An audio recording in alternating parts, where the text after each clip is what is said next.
ആദ്യമേ തന്നെ അമ്മ മാതാവിനും തിരുക്കുമാരനും ഒരായിരം നന്ദി പറയുന്നു. അമ്മയുടെ ഈ പ്രത്യക്ഷീകരണ അൾത്താരയിൽ എന്നെ എൻ്റെ കുടുംബത്തിനെയും സാക്ഷിയാക്കിയതിന്. എൻ്റെ പേര് ജിഷ സോജൻ. ഇതെൻ്റെ മകനാണ് ഏബർ സോജൻ. ഞങ്ങൾ അങ്കമാലിയിൽ അടുത്ത് മുന്നൂർപ്പള്ളി ഇടവകയിൽ നിന്ന് വരുന്നു. എനിക്ക് 2022 ജനുവരി മാസമാണ് ഞാൻ ഉടമ്പടി എടുത്തത്. ആ ഉടമ്പടിയിലൂടെ ഒത്തിരി അനുഗ്രഹങ്ങൾ അമ്മ മാതാവ് എനിക്ക് സാധിച്ചു തന്ന് ഞാൻ ഇതിനു മുമ്പ് സാക്ഷ്യം പറഞ്ഞിട്ടുണ്ട്. ഇപ്പം പ്രത്യേകമായിട്ട് എൻ്റെ മകന് ലഭിച്ച അനുഗ്രഹം നിങ്ങളുടെ മുമ്പിൽ സാക്ഷ്യപ്പെടുത്താനാണ് ഞാൻ നിൽക്കുന്നത്. എൻ്റെ മകന് +2 കഴിഞ്ഞ് അവന് മർച്ചൻ്റ് നേവിയിൽ പോകാനായിരുന്നു ആഗ്രഹം. പക്ഷേ ഞങ്ങളുടെ വീട്ടുകാരുടെ മൊത്തം ആഗ്രഹം BSc നഴ്സിംഗ് പുറത്തുപോയി പഠിക്കണമെന്നായിരുന്നു. അങ്ങനെ ഇവൻ ആദ്യത്തെ പ്രാവശ്യം PTA അറ്റൻഡ് ചെയ്തു. നന്നായി പഠിച്ചു തന്നെ അറ്റൻഡ് ചെയ്തു. പക്ഷേ അത് ഫെയിലായി. അപ്പം ഞങ്ങൾക്ക് മൊത്തത്തിൽ ആകെ ഒരു ടെൻഷനായി. ഇനി ഞങ്ങളെടുത്ത തീരുമാനം തെറ്റായി പോയോ എന്ന്. അത് രണ്ടാമത് ഇവൻ ഈ എക്സാമിന് പ്രിപ്പയർ ചെയ്യുമ്പോൾ അമ്മയോട് ഞാൻ പ്രാർത്ഥിച്ചു. ഇവൻ ഏറ്റവും കുറവ് മാർക്ക് ഉണ്ടായിരുന്നത്. ബാക്കി എല്ലാത്തിനും നല്ല മാർക്ക് കിട്ടി. പക്ഷേ സ്പീക്കിങ്ങിന് ഇവന് മാർക്ക് കുറവായിരുന്നു. അപ്പം രണ്ടാമത് ഇവൻ പ്രിപ്പയർ ചെയ്തുകൊണ്ടിരിക്കുമ്പോൾ ഞാനിവിടെ വന്ന് എൻ്റെ ഉടമ്പടി പുതുക്കുകയും അമ്മ മാതാവിനോട് ഞാൻ ആവശ്യപ്പെട്ടു, ഇതാണ് ഇവൻ്റെ ഭാവിയെന്നുണ്ടെങ്കിൽ നല്ല സ്കോർ ചെയ്ത് അതെനിക്ക് തെളിവാക്കി തരണമെന്ന്. അങ്ങനെ ഇവൻ നന്നായി പഠിച്ച് ഇവന് ഞാൻ കാശ് രൂപമൊക്കെ കൊടുത്തു വിട്ട് പ്രാർത്ഥിച്ച് ഇവൻ പോയി എക്സാം അറ്റൻഡ് ചെയ്തു. ഇവന് മുൻപ് എഴുതിയതിനേക്കാളും ഒത്തിരി മാർക്ക് നൽകി മാതാവ് അനുഗ്രഹിച്ചു. അതുപോലെ 90-ൽ 85 മാർക്ക് നൽകി സ്പീക്കിങ്ങിൽ മാതാവിനെ അനുഗ്രഹിച്ചു. അവിടെ നിന്ന് അങ്ങോട്ട് മാതാവിൻ്റെ പ്രത്യേക സംരക്ഷണത്തിലായിരുന്നു ഞങ്ങളുടെ ഓരോ കാര്യങ്ങളും നടന്നുകൊണ്ടിരുന്നത്. കാരണം ഒട്ടും നമുക്ക് സാധിക്കാത്ത കാര്യമായിരുന്നു ഞങ്ങളെക്കൊണ്ട്. ഓരോരോ ഇതിൻ്റെ പ്രൊസീജിയർ ആരംഭിച്ചപ്പോൾ തൊട്ട്, നമ്മൾ ഓസ്ട്രേലിയക്കാണ് ചെയ്തത്, അതിൻ്റെ പ്രൊസീജിയർ ആരംഭിച്ചപ്പോൾ തൊട്ട് തുടക്കം തൊട്ട് അതിൽ ബുദ്ധിമുട്ടുകളായിരുന്നു. പക്ഷേ മാതാവ് ഓരോ സമയത്തും വേണ്ട രീതിയിൽ ഇടപെട്ടുകൊണ്ട്, ആദ്യമേ തന്നെ നമുക്ക് വരുമാന സർട്ടിഫിക്കറ്റ് ഓൺലൈൻ ആയിട്ട് കിട്ടുന്നത് പോരായിരുന്നു. നമ്മൾ തഹസീൽദാരുടെ അടുത്ത് നിന്ന് പ്രത്യേകം കിട്ടണമായിരുന്നു. അപ്പോൾ അത് അപേക്ഷിച്ചപ്പോൾ അവിടെ കുറച്ച് തടസ്സങ്ങളായിരുന്നു. നമ്മളുടെ കാർഷിക മേഖലയിൽ നിന്നുള്ള വരുമാനവും നമ്മുടെ ജോലിയുടെ വരുമാനമൊക്കെ കാണിച്ചിട്ടായിരുന്നു അത് കിട്ടേണ്ടിയിരുന്നത്. പക്ഷെ അത് കിട്ടാനായിട്ട് ഭയങ്കര ബുദ്ധിമുട്ടായിരുന്നു. പിന്നെ ഞാൻ മാതാവിൻ്റെ അടുത്ത് വന്ന് പ്രാർത്ഥിച്ചതിൻ്റെ ഫലമായിട്ട് അത് ലഭിക്കുകയും പിന്നീട് നമ്മൾ ഓരോ പ്രൊസീജിയർ മറ്റു രേഖകളൊക്കെ റെഡിയാക്കി കൊണ്ടുവന്ന് അവസാനം നമ്മൾ ലോണിൻ്റെ പ്രൊസീജിയർ എത്തിയപ്പോൾ ഞങ്ങൾക്ക് സിബിൽ സ്കോർ വളരെ കുറവായിരുന്നു. എൻ്റെ ഹസ്ബൻഡിന് സിബിൽ സ്കോർ ഭയങ്കര കുറവായതുകൊണ്ട് ലോൺ തരാനായിട്ട് ഭയങ്കര ബുദ്ധിമുട്ടാണെന്ന് അവർ അറിയിച്ചു. നമ്മൾ 50 ലക്ഷം രൂപയ്ക്കാണ് ലോൺ വെച്ചത്. പക്ഷെ നമുക്ക് അവർ പറഞ്ഞു സിബിൽ സ്കോർ ഇല്ലാത്തതുകൊണ്ട് നിങ്ങൾക്ക് അത്രയൊന്നും തരാനായിട്ട് പറ്റില്ല. അങ്ങനെ 3-4 പ്രാവശ്യം ഞങ്ങളുടെ വീട്ടിൽ വന്ന് ബാങ്കുകാർ വന്ന് അന്വേഷണം കാര്യങ്ങളൊക്കെ നടത്തി. ആ സമയത്തൊക്കെ ഞാൻ മാതാവിൻ്റെ അടുത്ത് വന്ന് പ്രാർത്ഥിക്കുമായിരുന്നു, മാതാവ് എങ്ങനെയെങ്കിലും മാതാവ് തന്നെ വന്ന് ഇടപെട്ട് ഇതൊന്ന് സാധിച്ചു തരണേന്ന്. അങ്ങനെ മാനേജറെ പോയി കണ്ട് ഞാൻ ഈ കാശ് രൂപം കൈപ്പിടിച്ച് ഉടമ്പടി ഉപ്പും കൊണ്ടുപോയിട്ട് ബാങ്കിൽ പോയി പ്രാർത്ഥിക്കുകയും അതിൻ്റെ ഫലമായിട്ട് മാനേജർ വീണ്ടും വീട്ടിൽ വന്ന് കാര്യങ്ങളൊക്കെ സംസാരിച്ച് പോവുകയും അതിൻ്റെ ഫലമായിട്ട് എനിക്ക് 30 ലക്ഷം രൂപ അനുവദിച്ച് ബാങ്കിൽ നിന്ന് ഓഫർ ലെറ്റർ വരികയും ചെയ്തു. അങ്ങനെ ഞങ്ങൾ ആ ബാങ്കിൻ്റെ ലോണിൻ്റെ കടമ്പ കടന്നു കഴിഞ്ഞപ്പം പിന്നീട് ബാക്കിയുള്ള പ്രൊസീജിയറുകൾ ചെയ്തപ്പോൾ എല്ലാവരും നമ്മൾ GTA എല്ലാം സെറ്റ് ചെയ്ത് നമ്മൾ സബ്മിറ്റ് ചെയ്തത് ലാസ്റ്റ് മൊമെൻറ്റിലാണ് നമുക്ക് സബ്മിറ്റ് ചെയ്യാനായിട്ട് സാധിച്ചത്. അതായത് നമുക്ക് തന്ന ഡേറ്റ് എന്ന് പറയുന്നത് ശനി ഞായറും കൂടി കൂട്ടിയിട്ടുള്ള ഡേറ്റാണ് തന്നത്. പക്ഷേ ഓസ്ട്രേലിയയിൽ വെള്ളിയാഴ്ച വരെയാണ് അവർക്ക് വർക്കിംഗ് ഡേറ്റ്സ് ഉള്ളൂ. അപ്പോൾ വെള്ളിയാഴ്ച വൈകിട്ടാണ് നമ്മളുടെ ഇവിടുത്തെ സമയം വെള്ളിയാഴ്ച വൈകിട്ടാണ് അവിടെ സബ്മിറ്റ് ചെയ്യാനായിട്ട് സാധിച്ചത്. അപ്പോൾ അവർക്കത് ശനിയാഴ്ച വെളുപ്പിനൊക്കെ ആയിട്ടുണ്ടായിരുന്നു. അപ്പോൾ നമ്മൾ വെച്ച ഏജൻസിക്കാർ പറഞ്ഞു, നിങ്ങളിനി വലിയ പ്രതീക്ഷയൊന്നും വെക്കേണ്ട, നമുക്കറിയില്ല, നമുക്ക് ആ ദിവസങ്ങളിൽ സബ്മിറ്റ് ചെയ്യാൻ പറ്റിയില്ലല്ലോ എന്ന് പറഞ്ഞു. അങ്ങനെ വിഷമിച്ചിരിക്കുന്ന സമയത്ത് ഞാനിവിടെ വന്ന് നമ്മൾക്ക് യൂണിവേഴ്സിറ്റിയിൽ നിന്ന് ഒരു അറിയിപ്പോ അല്ലെങ്കിൽ വെച്ച് കഴിഞ്ഞിട്ട് ഒരു ഇൻ്റർവ്യൂ ഒന്നും ഉണ്ടായിരുന്നില്ല. പക്ഷെ ഞാൻ വീണ്ടും ഇവിടെ വന്ന് നമ്മുടെ ദിവ്യബലിയിൽ ജോസഫ് അച്ഛനായിരുന്നു ദിവ്യബലി അർപ്പിച്ചുകൊണ്ടിരുന്നത്. അച്ഛൻ്റെ ദിവ്യബലിയിൽ ഞാൻ കരഞ്ഞു പ്രാർത്ഥിക്കുകയും ആ ദിവ്യബലി കഴിഞ്ഞപ്പോൾ തന്നെ എനിക്ക് എൻ്റെ മോൻ വീട്ടിൽ നിന്ന് വിളിക്കുകയാണ് ചെയ്തത്, അമ്മ യൂണിവേഴ്സിറ്റിയിൽ നിന്ന് ഇൻ്റർവ്യൂ ഉണ്ടായിരുന്നു, ഞാൻ പാസ്സായി എന്ന് പറഞ്ഞിട്ട് അതിനെ തുടർന്ന് ബാക്കിയുള്ള കാര്യങ്ങളൊക്കെ ചെയ്തോളാൻ പറഞ്ഞു. അത് കഴിഞ്ഞ് നമ്മൾ ഓരോ കാര്യങ്ങൾ ചെയ്യുമ്പോഴും അവിടെ നിന്ന് എപ്പോഴും നമുക്ക് ഓരോരോ തടസ്സങ്ങളായിരുന്നു നമ്മളുടെ പേപ്പർ വർക്കിലൊക്കെ ഉണ്ടായിരുന്നത്. പക്ഷെ അവസാനം നമുക്ക് എല്ലാവരും സബ്മിറ്റ് ചെയ്യാനും അത് സമർപ്പിച്ച് കഴിഞ്ഞിട്ടും നമുക്ക് അവിടെ നിന്ന് ഫീസ് അടയ്ക്കാനുള്ള കാര്യങ്ങൾക്കുള്ള എഴുത്തുകളും കാര്യങ്ങളൊക്കെ വരണമായിരുന്നു. അപ്പം അത് വരാനായിട്ടും കുറച്ച് സമയം പിടിച്ചു. ഓരോ പ്രാവശ്യവും ഞാൻ ഇവിടെ വന്ന് ദിവ്യബലിയിൽ സംബന്ധിച്ച് തിരിച്ചിറങ്ങി പോയി കഴിയുമ്പോഴാണ് എനിക്ക് യൂണിവേഴ്സിറ്റിയിൽ നിന്നായാലും മോൻ്റെ അടുത്ത് നിന്നായാലും ഓരോ കോളുകൾ വരുന്ന, അമ്മ ശരിയായി എന്ന് പറഞ്ഞിട്ട്. അപ്പോൾ പൂർണ്ണമായിട്ടും മാതാവിലേക്ക് കൂടുതൽ അടുക്കാനും കാര്യങ്ങളൊക്കെ സാധിച്ചു. അത് കഴിഞ്ഞ് നമ്മൾ ഡിസംബർ 17-ാം തീയതിയാണ് നമ്മൾ ഓസ്ട്രേലിയൻ ഗവൺമെൻറ്റിലേക്ക് നമ്മുടെ എല്ലാ പേപ്പറുകളും വിസയ്ക്ക് വേണ്ടിയിട്ട് അപ്ലൈ ചെയ്തു. പക്ഷെ ആ ദിവസങ്ങൾ തൊട്ടിട്ട് നമുക്ക് അവിടെ ക്രിസ്മസിൻ്റെയും ന്യൂ ഇയറിൻ്റെയും അവധികളായി. അപ്പോൾ തൊട്ട് നമുക്ക് ഓരോ ദിവസം കഴിയും തോറും നമുക്ക് ടെൻഷനായി. കാരണം നമുക്കറിയാം ഓസ്ട്രേലിയക്ക് ഒരു കാര്യം ചെയ്യുമ്പോൾ ഒത്തിരി പൈസ ചിലവുണ്ട്.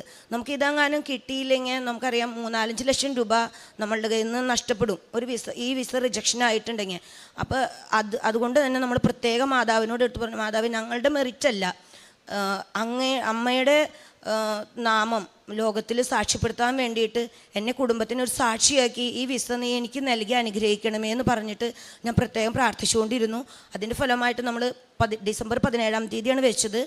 ജനുവരി 16-ാം തീയതി വൈകിട്ട് ഞങ്ങൾക്ക് വിസ അപ്രൂവലായി, നിങ്ങളുടെ വിസ അടിച്ചു എന്ന് പറഞ്ഞിട്ട് നമുക്ക് ഏജൻസിയിൽ നിന്ന് അവിടുന്ന് ഈ മെയിൽ വരികയും അവർ സന്തോഷം വിളിച്ചറിയിക്കുകയും ചെയ്തു.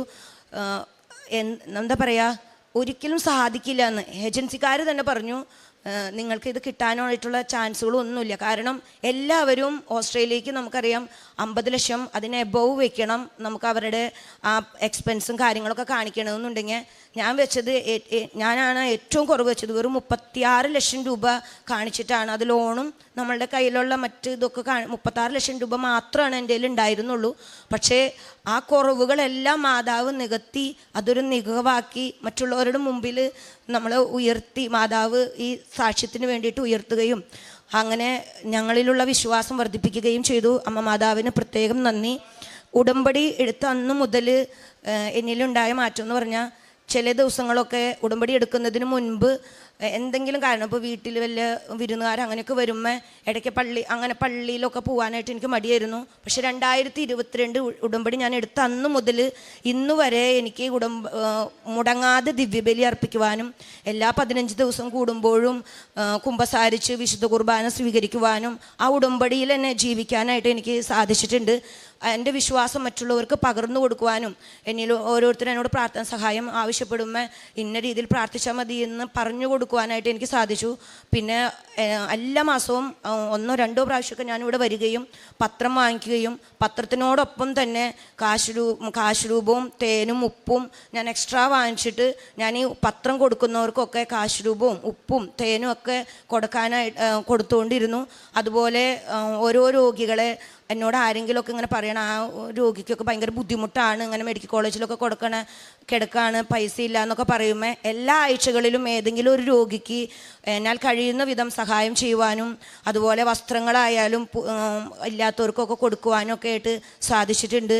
അതുപോലെ മറ്റുള്ളവരോട് ഈശോനെ പറയുവാനും അവരുമായിട്ട് അവരെ വിശ്വാസത്തിലേക്ക് നയിക്കുവാനും എന്നിലൂടെ കൃപാസനത്തിലൂടെ അച്ഛൻ്റെ ക്ലാസ്സുകൾ സ്ഥിരം കേൾക്കുവാനും അത് മറ്റുള്ളവർക്ക് ഷെയർ ചെയ്യാനും എനിക്ക് സാധിച്ചിട്ടുണ്ട്.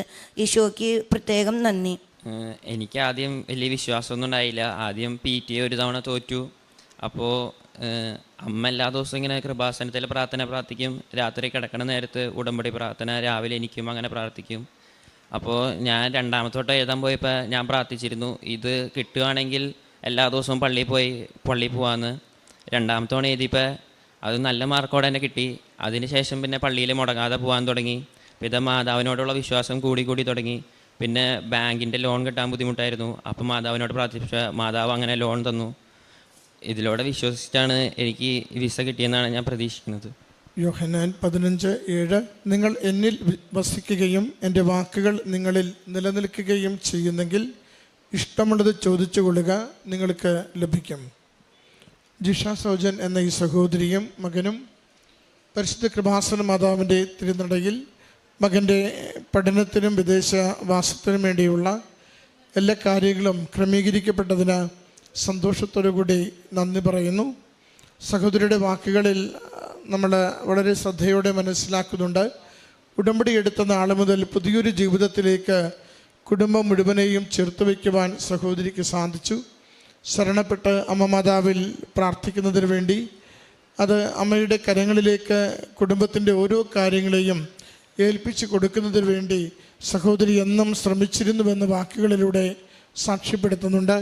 പ്രത്യേകിച്ച് മകൻ്റെ പരീക്ഷകൾ, ആദ്യത്തെ പരീക്ഷകൾക്കൊക്കെ മാർക്ക് വളരെ കുറവായി പോയപ്പോൾ അമ്മ മാതാവിൻ്റെ കരങ്ങളിൽ കൊടുത്തുകൊണ്ട് പ്രാർത്ഥിച്ചത് പരീക്ഷയ്ക്ക് നല്ല വിജയം നൽകി മകൻ്റെ വിശ്വാസം വർദ്ധിപ്പിക്കുവാനും ഈ വിദേശത്തേക്കുള്ള യാത്രയ്ക്കുള്ള വഴികൾ ഒരുക്കിയെടുക്കുവാനും വേണ്ടിയാണ്. അതുപോലെ തന്നെ അത്ഭുതകരമായിട്ട് കഴിവിനപ്പുറം ദൈവകൃപ കൊണ്ട് നല്ല മാർക്ക് നേടി വിജയിക്കുവാൻ മകനെ സഹായിച്ചു. അതോടൊപ്പം വിസ പ്രോസസ്സിങ്ങും അതിൻ്റെ ഓരോ കാര്യം വരുമ്പോഴും വളരെയേറെ ക്ലേശം അനുഭവിച്ചു. അപ്പോഴും മാതാവിൻ്റെ കരങ്ങളിൽ ഏൽപ്പിച്ചു കൊടുത്തു. അവധിയുടെ ദിവസങ്ങളും മറ്റ് തടസ്സങ്ങളും ഒക്കെ മാറി അമ്മ മാതാവിൻ്റെ സംരക്ഷണയാൽ അതും ലഭിച്ചതിനെ കുടുംബം സാക്ഷ്യപ്പെടുത്തുന്നുണ്ട്. ലോൺ അനുവദിക്കുന്നതിന് വേണ്ടിയും ക്ലേശങ്ങളേറെ അനുഭവിച്ചു. അതും അതിന് മതിപ്പുള്ളതൊന്നും കൈകളിൽ ഇല്ലാതിരുന്നപ്പോഴാണ് ലോണിന് വേണ്ടി അപേക്ഷിക്കുന്നതും കൊടുക്കുന്നതും. എങ്കിലും അവിടെയുള്ള തടസ്സങ്ങളും മാറിക്കിട്ടുകയും ആവശ്യമായ തുക ലോണായി അനുവദിച്ചെടുക്കുവാൻ സാധിക്കുകയും ചെയ്തു. വിദേശത്തേക്ക് കാണിക്കേണ്ട ഡെപ്പോസിറ്റ് തുക അത് 50 ലക്ഷത്തിലധികം കാണിക്കണമെന്ന് അറിഞ്ഞിരിക്കുമ്പോൾ തന്നെ എല്ലാം കൂടെ സ്വരുക്കൂട്ടിയത് ആകെ 36 ഉള്ളൂ എന്ന് അറിയുമ്പോൾ ബാക്കിയുള്ള കുറവുകൾ അമ്മ മാതാവ് നികത്തിത്തരുമെന്ന പ്രത്യാശയോടുകൂടി അത് അമ്മയുടെ കരങ്ങളിൽ സമർപ്പിച്ച് പ്രാർത്ഥിക്കുന്നതിനെയും സഹോദരി സാക്ഷ്യപ്പെടുത്തുന്നുണ്ട്. ഓരോ തവണയും പരിശുദ്ധ അമ്മയുടെ പരിപാലനയിലുള്ള ആശ്രയത്വം അമ്മ മാതാവ് വഴിതെളിച്ച് മുന്നോട്ട് നയിക്കുമെന്ന പ്രത്യാശ, ഏത് ക്ലേശത്തിൽ നിന്നും കരം പിടിച്ചുയർത്തി ജീവിതത്തിന് പുതിയൊരു സന്തോഷം, പുതിയൊരു പ്രതീക്ഷ അമ്മ നൽകുമെന്ന വലിയ വിശ്വാസത്തോടെയാണ് ഉടമ്പടിക്കാലം മുഴുവനും ജീവിച്ചത്. അതോടൊപ്പം തന്നെ കാരുണ്യ പ്രവൃത്തികൾ വിശ്വസ്തയോടെ നിർവഹിക്കുന്നതിന് വേണ്ടിയും പ്രേക്ഷിത പ്രവർത്തനത്തിൽ കൃപാസനം പത്രം മാത്രമല്ല, ഇവിടെ നിന്ന് ലഭിക്കുന്ന ചെറിയ കാശ് രൂപങ്ങൾ, അതോടൊപ്പം ഉപ്പ്, തേൻ എന്നിവ കൂടി കൊണ്ടുപോയി അത് വിശ്വാസത്തോടെ ഉപയോഗിക്കുവാനുള്ളവർക്ക് കൊടുക്കുവാനും രോഗികൾക്ക് ധനസഹായം നൽകുവാനും അവർക്ക് വേണ്ടി പ്രാർത്ഥിക്കുവാനുമൊക്കെ ത്യാഗത്തോടുകൂടി ഒരു പുതിയ ജീവിതത്തിലേക്ക് പ്രവേശിക്കുവാൻ ഉടമ്പടി ജീവിതത്തിലൂടെ സഹോദരിക്ക് സാധിച്ചുവെന്ന വാക്കുകളിലൂടെ അടയാളപ്പെടുത്തുകയാണ്. പ്രിയമുള്ളവരെ, ദൈവനാമത്തെ മഹത്വപ്പെടുത്തുകയും ദൈവത്തിന് ജീവിതത്തിൽ ഏറ്റവും പ്രാധാന്യം ഇടം കൊടുക്കുകയും അമ്മ മാതാവിൽ ശരണപ്പെട്ടുകൊണ്ട് ജീവിതത്തിൻ്റെ എല്ലാ പ്രതിസന്ധികളെയും പൂർണ്ണ വിശ്വാസത്തോടെ നല്ല ദൈവസ്നേഹത്തോടെ ഏൽപ്പിച്ചു കൊടുക്കുകയും ചെയ്യുമ്പോൾ നാം അസാധ്യമെന്ന് കരുതുന്നവ, നാം വൈകിപ്പോയെന്ന് കാണുന്നവ, മറ്റുള്ളവർ നമ്മോട് കിട്ടില്ല, എല്ലാം സമയം കഴിഞ്ഞുപോയെന്ന് നമ്മോട് പറയുന്നവ, ആ കാര്യങ്ങളൊക്കെയും എത്ര നിസ്സാരമായി, എത്ര സുസാധ്യമായി പരിശുദ്ധമ്മ നമുക്ക് നേടിത്തരുന്നുവെന്ന് ഈ കുടുംബത്തിൻ്റെ വാക്കുകളിലൂടെ നമ്മളെ അറിയിക്കുകയാണ്. അമ്മ മാതാവും തിരുക്കുമാരനും ഈ കുടുംബത്തിന് ഈ മകന് വേണ്ടി നൽകിയ ഈ വലിയ അനുഗ്രഹങ്ങളെ ഓർത്ത് നമുക്ക് നന്ദി പറയാം. കരങ്ങളടിച്ച്